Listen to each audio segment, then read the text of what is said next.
Log 9. Ticks are the only things that seem to like this place. They're everywhere. During the evenings, I can see massive clouds of the bastards flitting across the matted surface, making the flesh of the dogscape quiver as they drink their fill. Sometimes candid legs of various size and deformity burst through the surface to scratch at them. It doesn't work. All the dogscape gains are vast stretches of scar marks, which the fleas feed upon. Sometimes I rest on the edge of a large outgrowth and only realize it's a monstrous tick. They latch onto one of the deep arteries of dogflesh and endlessly leech off the new world's lifeblood. I saw a man once. It was hot that day.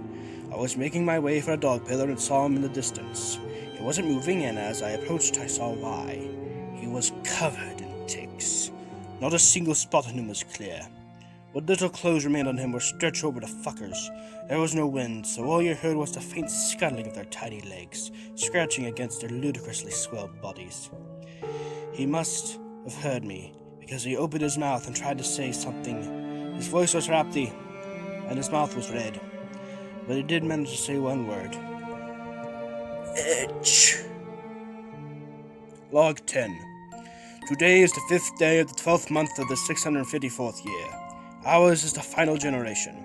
After us, the dogscape will be all that is left, and all remaining men will either absorb into mother dog or perish from this swiftly dying world. I have only a vague memory of my mother. Whether it was just killed, stolen, or absorbed, I can't really say. Really, no one is quite sure what happened to the women. Slowly but surely they've disappeared, often vanishing in the night without any warning and leaving no trace. Women are the only thing of any value in this world anymore. The primary purpose of the tribe is to protect the group's claim to a woman, who is used for the benefit of all the members. Our tribe's woman was taken several months ago. The first month, we mourned her. She may have been a captive in many ways. Many of us could not help but become attached to her. The second, some of the men began engaging in homosexual activities with one another out of desperation. I am sure that I was not the only one who realized that there was little meaning to our continued companionship, and that soon the tribe would disband. This is the 3rd month she was taken, and it's all falling apart. First, the elder was killed over a dispute. It was really just a confirmation that the unity of the tribe no longer existed. No longer had any reason to exist without the tribe's women, and so we began to drift apart. I know what will come next. When tribes dissipate, the members, alone and confused, come to depend on the mother dog for sex in much the same way they do for food, warmth, and shelter. Mother dog's sex organs dot the landscape like diseased watering molehills of dog flesh. The men find a sex organ to claim for their own and spend their days thrusting into it. Often, they find entrances near dog trees, fucking when they're desirous and eating their fetuses when they're hungry. They have no reason ever to even move from their mound. In this way, men forget the world around them and become obsessed with mother dog. Now not only a mother, but a lover too. It is their everything.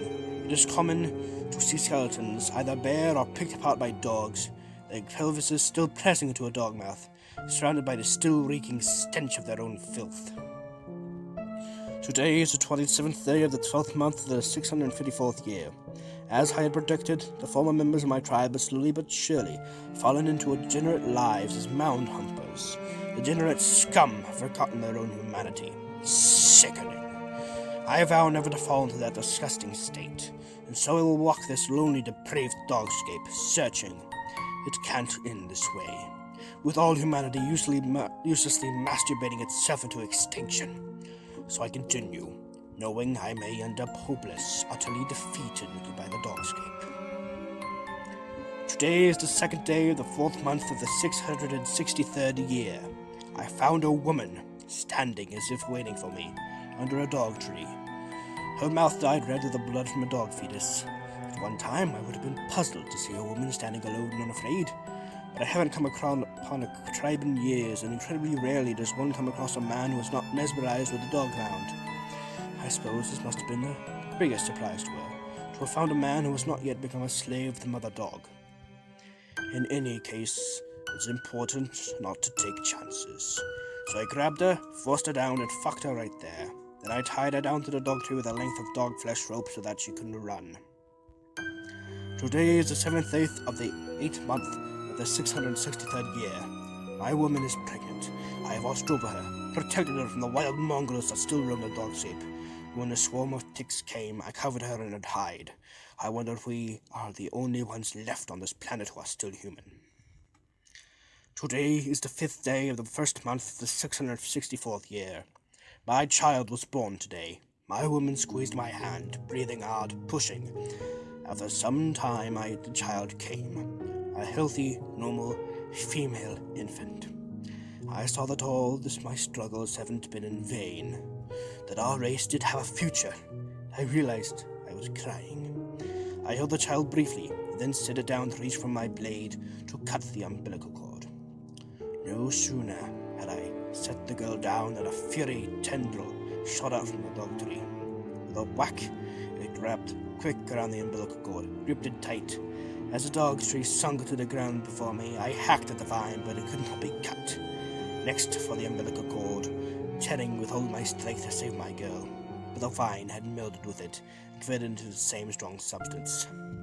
And so I could only watch in horror as the dog tree disappeared into mother dog, dragging my woman and daughter with it. I dug after them, ripped the dog flesh open to watch as the mutated dog's upper layers teared at the child's face. There is no hope for the human race. The Dogscape will not tolerate disloyalty any honor. And so I commit myself to this dog mound, to become truly one with Mother Dog. What a damned fool I was forever thinking I could beat this world. Log 11. Galactic Calendar. Year 100, Day 1. We've arrived at the closest star system from our previous home. Our world was ravaged by war, and we continue to space as nomads. We have searched for a hospitable world and find this one to be to our liking. We had received signals from this planet that date back at least 700 of its rotations around the star. If they are anything like us, then generations surely have changed here. As we approached, I am puzzled, for the planet appears much different than our records indicate. The planet is a brown color, not blue. It appears to be alive in its own right. We will send a team down to investigate.